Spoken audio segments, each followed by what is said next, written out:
salaamaaleykum mbokki jullit yi mbokki taalibe yi maa ngi leen nuyu di leen ziar bu baax di leen dalal jàmm ci seen bi di Al Bachir TV bu dee yaa ngi doon gis suñu vidéo abonné da nga xam ni seen bi vidéo yu am solo la ñu tey nag dikk nañ ngir wax ci leen loo xamante ni muy borom ñaari tur yi muy maanaam góor jigéen di LGBT muy mbir moo xam ne dafa lëmbe mboolem réseaux sociaux yëpp moo tax ñu bëgg leen ci def vidéo te di jaay avant ñuy wax dara nag di jaajëfal si Ahmadou Mbacké Arfan ñi mii ndax daf na ci discours wala xutba gi nga wax na ci mu am solo lool wax ci lu bëri kon nag képp boo seetaan dama seetaan ko ndax dama koy wax am na solo lool jaajëfal nañ ko nag waaw te dikkaat tuuti nag wala nga avancé tuuti dikkaat si wax ji Ahmed Khalifa Niass wax ndax Ahmed Khalifa Niass itam dafa wax ni maanaam góor jigéen amul fenn foo xamante ni yàlla dafa tudd aaya bu leer di ci wax di ci tëkk wala di ko teg naan baaxul baaxul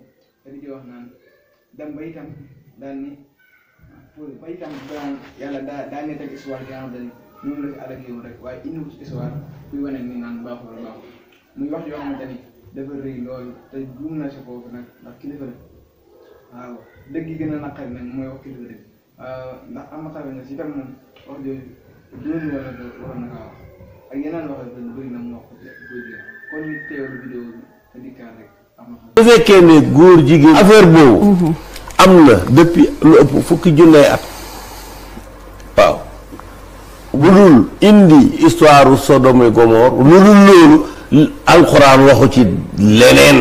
yàlla wax na ci alxuraan ci mbirum góor jigéen lu leer naññ. newul baax na newul bon na newul ko déedéet.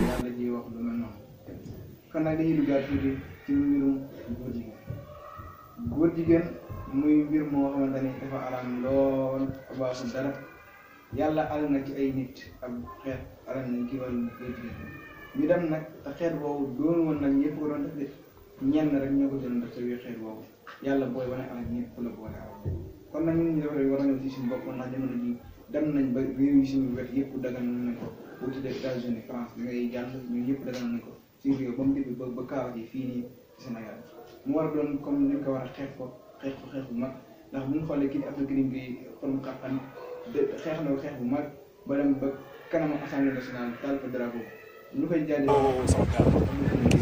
voilà ñu ngi assemblée nationale pour taal drapeau góor jigéen. donc voilà. Non à l'homosexualité. Nous disons non à l'homosexualité. Ouais. Nous disons non à l'homosexualité. Non, drapeau LGBT. Drapeau LGBT. Drapeau LGBT. Drapeau góor jigéen. Drapeau góor jigéen.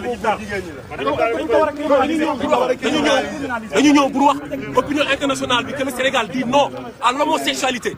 Non à Moustapha Niasse. Non à tous les homosexuels. Le Sénégal. ndax lu baaxul alaamul te xëy na yàlla bu nee bay alal sax mën naa boole ñëpp alal ba xool ñi yoon def ak ñi yoon def wasalaamaaleykum wa rahmatullahi li jub rek nga xam ne yàllaa ko dogal li nga xam ne seen kàttan ko wasalaamaaleykum